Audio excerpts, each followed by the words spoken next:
Women's hockey world cup 2026 Netherlands మరియు బెల్జియంలో జరుగుతుంది. India league స్టేజ్లో మొదటి మ్యాచ్ చైనాతోటి 0-0 తోటి డ్రా చేసుకుంది. రెండో మ్యాచ్ సౌత్ ఆఫ్రికా తోటి 6-1 తోటి భారీ విక్టరీ సాధించింది. మూడో మ్యాచ్ ఇంగ్లాండ్ తోటి 0-0 తోటి డ్రా చేసుకుంది.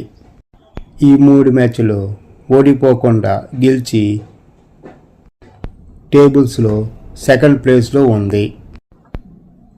ఫేజ్ 2కి క్వాలిఫై అయ్యింది.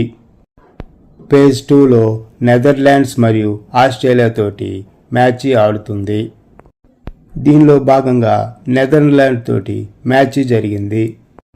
ఈ మ్యాచ్లో 2-0 తోటి నెదర్లాండ్ మ్యాచ్ గెలిచింది. ఇండియాకి మరో మ్యాచ్ ఆస్ట్రేలియా తోటి ఉంది. ఈ మ్యాచ్ గెలిస్తే మనము సెమీస్లోకి వెళ్తాము. అలాగే మనం సెమీస్కి వెళ్ళాలి అంటే నెదర్లాండ్ మరియు చైనాల మ్యాచ్ ఒకటి ఉంది. దాని మీద కూడా ఆధారపడి ఉంటుంది మనం సెమీస్కి వెళ్ళాలా లేదా అనేది. నెదర్లాండ్ ఆల్రెడీ 6 పాయింట్స్ తోటి సెమీస్కి వెళ్ళింది.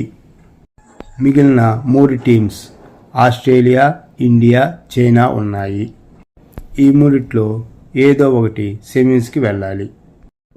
డిఫెండింగ్ ఛాంపియన్ నెదర్లాండ్స్ను ఇండియా ఓడించలేకపోయింది.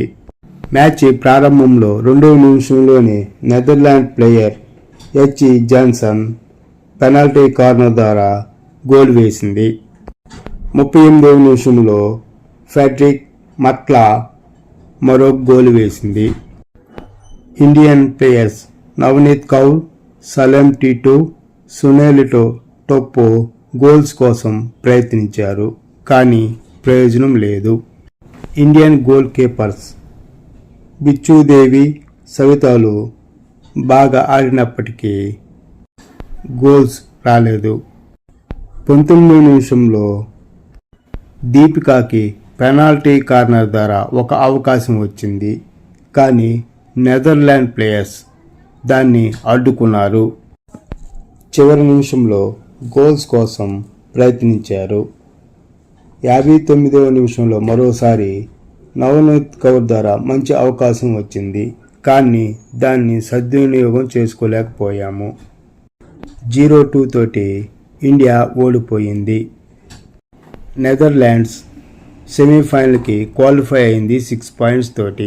ఇండియా 1 పాయింటే ఉంది. 23వ తేదీ ఆగస్ట్ ఆస్ట్రేలియా తోటి మ్యాచ్ ఉంది. ఈ మ్యాచ్ గెలిస్తే సెమీస్కి వెళ్ళే అవకాశాలు మెరుగుపడతాయి.